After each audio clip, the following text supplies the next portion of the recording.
I really like the Book of Genesis. I've read it many times.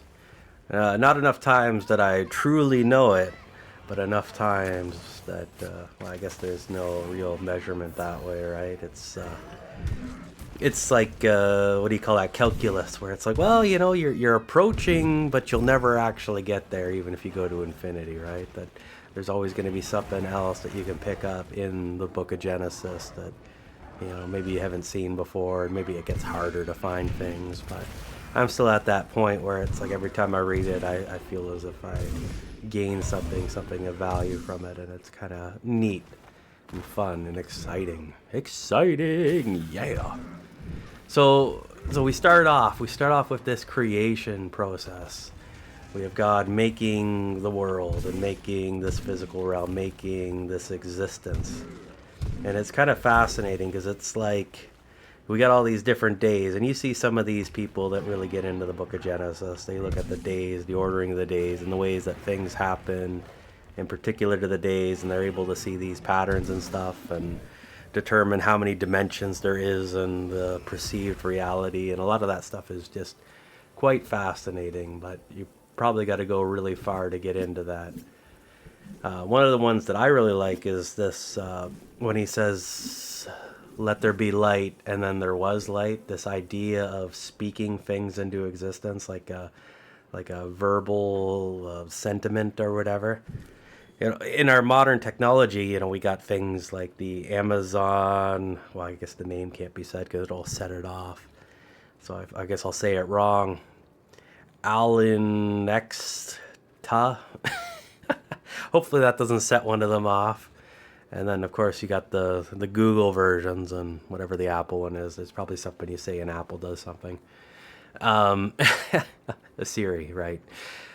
Yeah, so we got that stuff, right? Where it's like we got this technology, and it's like you speak to it, and it does things based on what you say. And it's like, well, the method that God's using to make the heavens and the earth, it's like, is there some sort of element to that he's got something that he can kind of just speak what he wants, and then it kind of happens? And I think there might be something to that.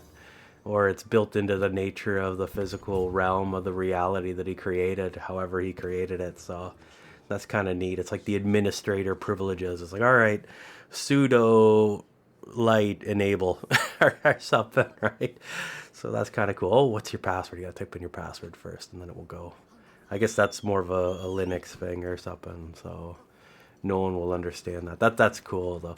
So anyway, we got that concept, right, of just the way that the world's being created, and that's kind of cool with the lighting. And then we got this day-night cycle thing, which is cool. We got that going on. But I think the one that's probably more interesting is like the actual formation. It's like first we got like this water ball, and then we get like land on the water ball, and then it's like you get these different things going on there, and then we got plants and stuff, and it's just kind of cool. So Genesis is pretty neat in that way, and it's definitely an interesting account on the world, and far more fascinating than to say, well, first there was nothing, then it exploded, and then 10 trillion, billion, gajillion, mazillion, an infinite amount of years. We just need to throw enough time at it for this to happen, then we have everything that we have today. And it's like, oh, that seems like a little bit of a stretch. But I mean, if that's all you're exposed to, it's like, yeah, of course that's what happened. 10 trillion, billion, gajillion years ago. Although, I don't want to be saying that at the point of mockery. I don't want to be mocking people. But, I don't know. Maybe it comes off that way. Hopefully it doesn't. Anyway, so we got the creation of the world. It's like, okay, now we got this. But, it's kind of lifeless. It's like, even if you have organic plant matter or whatever, that doesn't really mean much. So then we have like the animals and the birds and the whales and the sea monsters and all that stuff. And what I find interesting is that, it says, and then after their kind, right? So it's like the dog, when it mates or whatever, gives birth to another dog. And it's kind of like spelled out here in Genesis of that. It's not that the dog gives birth to a dolphin or anything. So that's kind of cool. And I mean, that makes sense. And I mean, it probably seemed pretty obvious for most of history, but until recently when we decided that the fish would give birth to a bird. Fish don't give birth, do they? I guess the bird would lay a fish egg. So That's kind of cool. Again, trying not to mock. So yeah, we got all these like plants and stuff, and then God makes man, puts him on this nice, cool garden. I don't know how big the garden is. It's probably like enormous. It's probably however many hectares. I don't know how big a hectare is. I grew up in the metric system, but I know a hectare, it sure sounds like a lot. So it's probably a lot. So multiple hectares. So this great area of land, they have this giant garden. But you think of like the rest of the world's probably all nice and wonderful too. So I don't know what the boundaries of this garden were or whatever, but it was probably pretty big. And then man names all the animals. He goes through the list. God shows him something. Like, oh, well, that's a deer. Well, that's a sparrowhawk, right? Just goes through the list, names everything, and God sees that man is alone, and that's not really a good state to be in.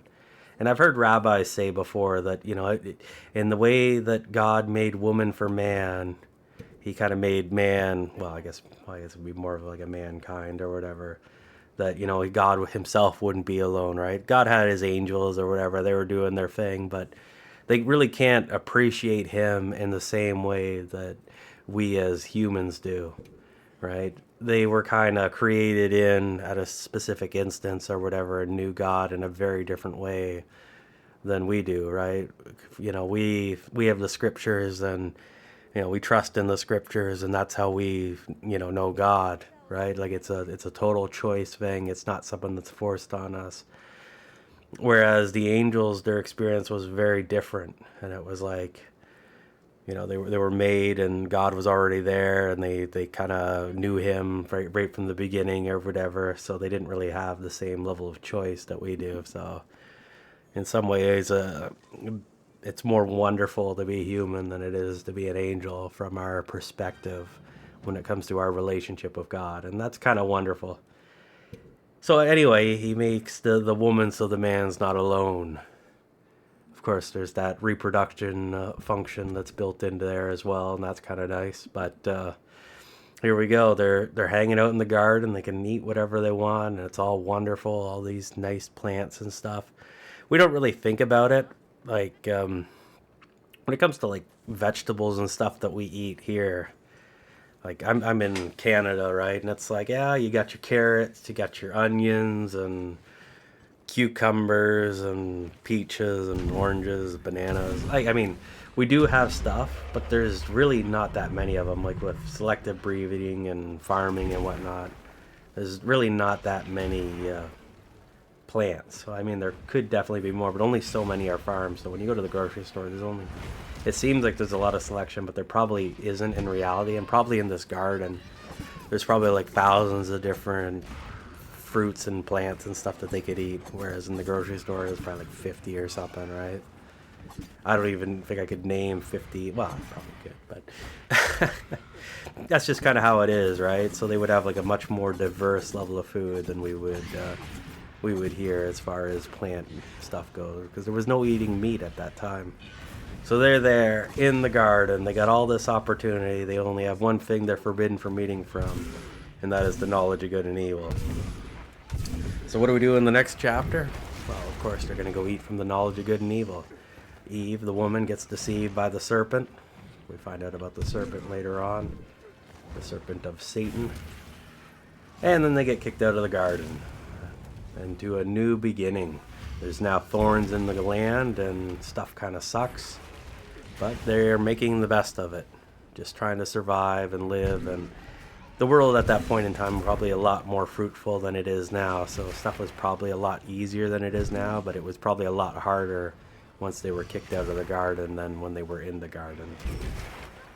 And then we have the murdering of the first person. Doesn't take very long after that, because that's of course what's going to happen. Then the world just kind of goes on its own thing for several thousand years. And as time goes, seeing as we had the first murder not very long after they got out of the garden, the world started to deteriorate over time. There was more and more evil in the land. And it eventually got to the point that God kind of washed his hands with it. He was done. He was just going to wipe it all out and start over. But there was a small group, a small family, that were righteous in his eyes, and he was able to preserve them. And this is where we get Noah and Noah's Ark. So they build this giant boat, this giant barge. They load up a couple of every animals, male and female, more than 2 by 2. Depends if it was a clean or an unclean animal, but that's a whole nother thing. So they load up this boat, and then the rain comes. It's never rained before. Before this, there was dew. So it would be like the morning dew. I guess we have that nowadays, but probably much more intense. It was probably like a higher humidity, and maybe the pressure on the earth was different at that time, so you could get more moisture into the air. And that's how the plants survived. They just had this like natural dew that kind of came about. But after, well, and then there's this giant flood. So then after this flood or whatever, for 40 days and 40 nights or whatever, everything just kind of dies. And then the land dries up and they get off this boat. But after that, then we have rain. Like, we didn't have rain before that juncture of time, and that just kind of changes the whole dynamic. There's this whole other thing too before the flood actually happens, is that there's this idea of like the Nephilim, which are the process of angels, like this fallen angels. Not all the angels decided to stay with God. A portion of them kind of fell off. And what happened was these angels, they were reproducing with women, the children of men, right? You know, so you got the female human women with these angels. All the angels are, I believe, male. Whatever, doesn't matter. Anyway, so you got these like human angel hybrids, and these are like the Nephilim. These are great mighty men of old, like these giants. So that's where we get all these like giants and stuff like that. And these were just like really powerful, highly intelligent, almost like superhuman. Well, I guess they would be superhuman. They would be like the demigods, right? Like they were just like super powerful, and they were just making a mockery of God, and just evil individuals and groups and factions, and you know, just bloodbaths and violence and sexual depravity. All the evil that there is that is evil was going on, and it was rampant. Now, there's some theories that the reason why God had to wipe out the world is that in order for, well, I guess we didn't even get into sin, did we? So when Adam ate from the fruit of the knowledge of good and evil, that broke his relationship with God, because he kind of sinned against him.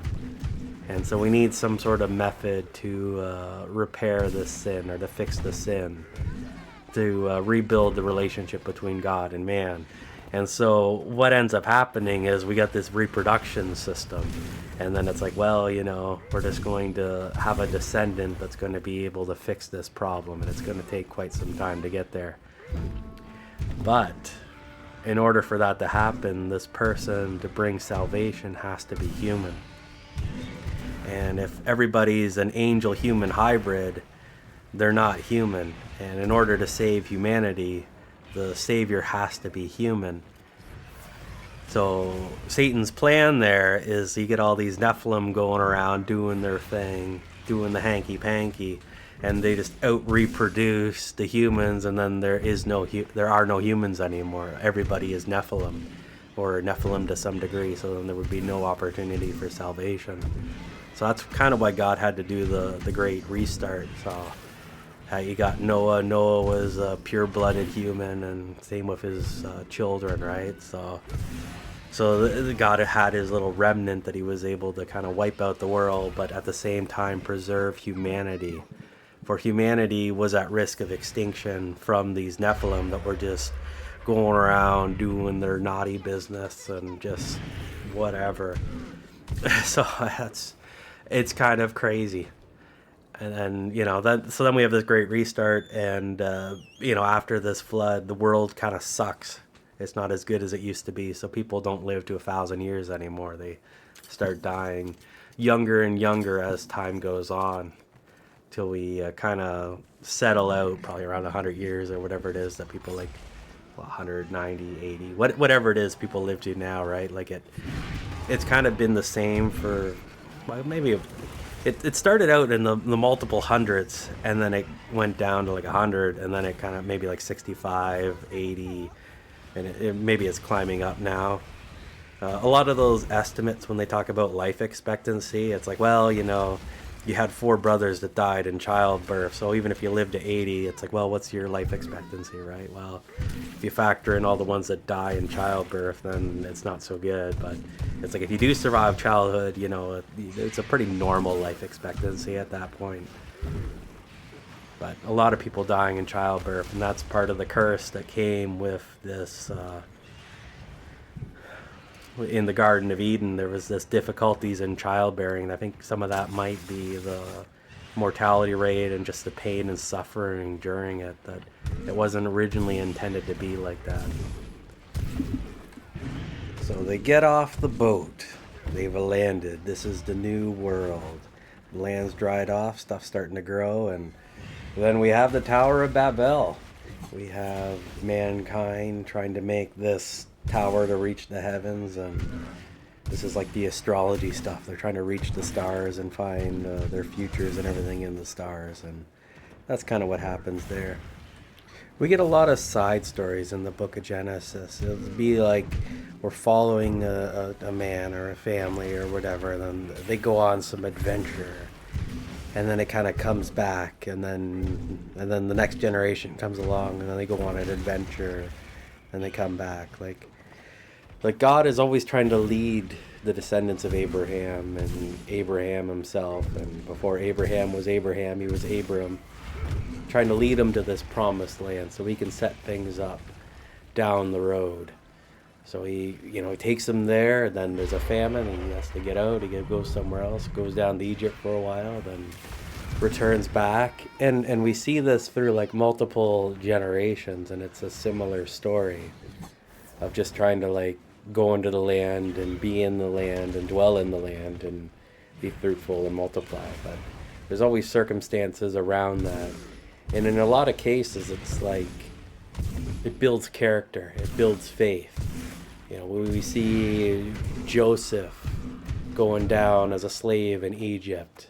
I guess Joseph didn't really get to go back to the promised land, but it's like, he goes through all these like hard times, and he becomes a very godly man as a result. He has a lot of faith. When we think of Jacob, who I meant to say the first time, right? Like his brother's trying to kill him, so he's on the run, and he goes and dwells in the land, Abraham's father, in the land of Ur, or whatever it is, right? And while he's there, he builds up this big family or whatever before returning back to the land, the promised land, right? And it's like the amount of character that's built up there, and when he's on this journey, when he's on the run for his life, he encounters God in a dream or a vision, and he builds this altar, and it's just like this whole experience, and it just kind of gives him faith to kind of make it through to the next day and the day after that, to the day when he is able to return to the land and make everything right. And it's cool. There's a lot of scenarios like that of people being delivered, and it's definitely worth going through the book of Genesis in detail. And if you're just watching this video and you haven't watched the full series on it, I definitely recommend it. It would improve my view count. But it's cool because there's just so many of these little events and little scenarios that just are building people up, and God wants this group of people, this family, to be a certain way, and we see him kind of shaping that through the generations, and it's kind of cool to see where the history was and when all these events happened. So yeah, so we get these back and forths. There's famine in the land, and they got to leave, and then eventually that ends up with, I was saying just a second ago, with Joseph, that they're in Egypt, and while he's in Egypt, Joseph is able to, he basically runs Egypt. He gets permission from the Pharaoh to kind of look after things, because there was a prophecy of a great famine, and Joseph was able to interpret the dream, and he kind of runs Egypt, looks after Egypt, and they make a whole bunch of food, and they have it in preparation for this great famine. And then when the great famine hits, he's able to help his brothers and his father survive. So they all end up moving down to Egypt, and that's kind of where the book of Genesis ends, is with the family, the sons of Jacob being in Egypt, surviving the famine, and then Jacob dies. Or, sorry, yeah, Jacob dies, and then Joseph dies, and then that's kind of where it ends off, is that the family's still all in Egypt, but they need to get back to the promised land, and that's what the Exodus is. The Exodus is kind of the journey out of Egypt and into the promised land, and it's quite the journey, and that'll be the next book that we're tackling. And I thought I would just make a little bit of like a capstone video here. I think that's what this is, if that is what this is. And then we'll move into Exodus, and that'll probably take quite a while to get through. I think it was 4 months to get through Genesis, and hopefully we can get through Exodus a little bit quicker than that, because it's, I don't know. I guess it doesn't really matter if we get through it or not, but it just, the Bible is an incredibly long book, and it covers so much history, and you got to kind of go at a speed that you actually get through it, but at the same time try to cover as much as you can along the way. And it's almost like the second you're finished, you got to start over again to get everything that you missed the first time. So I don't know, it's pretty cool. But Genesis, the way that Genesis ends off is a perfect setup for Exodus. We got this family, they've survived, they're in Egypt, they survived the famine, everything's going to be okay. And then we have the patriarchs kind of passing away, and then in Exodus what we're going to see is some resentment between the Egyptians and the Israelites, and they're going to kind of make slaves of the Israelites, and the dynamic really changes, because it's crazy. Wow, just too excited. We go back and we see Joseph and Pharaoh. Pharaoh at that time seems like a pretty cool dude, and he'll do anything to help Joseph out. But it's like after generations, the new Pharaoh isn't so nice, isn't so kind. He doesn't realize the benefit of what Joseph has done or whatever in delivering the Egyptians. That's all kind of old news. So the relationship that they have isn't as good, and it escalates. We have a little bit of conflict going on there, and yeah, it's a perfect setup for the next book. I don't really want to have a video that doesn't have any scripture in it, so we're going to look at Psalms 95. O come, let us sing to the Lord. Let us make a joyful noise to the rock of our salvation. Let us come before his presence with thanksgiving. Let us make a joyful noise to him with songs of praise. For the Lord is great God, and a great King above all gods. In his hand are the deep places of the earth. The heights and strength of the hills are his also. The sea is his, for he made it, and his hand formed the dry land. O come, let us worship and bow down. Let us kneel before the Lord our Maker, in reverence, praise, and supplication. For he is our God, and we are the people of his pasture, and the sheep of his hand. Today, if you will hear his voice, harden not your hearts as at Meribah and at Massah, in the day of temptation in the wilderness, when your fathers tried my patience and tested me, proved me, and saw my work of judgment. 40 years long was I grieved and disgusted with that generation, and I said, it is a people that do err in their hearts, and they do not approve, acknowledge, or regard my ways. Wherefore I swear in my wrath that they would not enter my rest, the land of promise.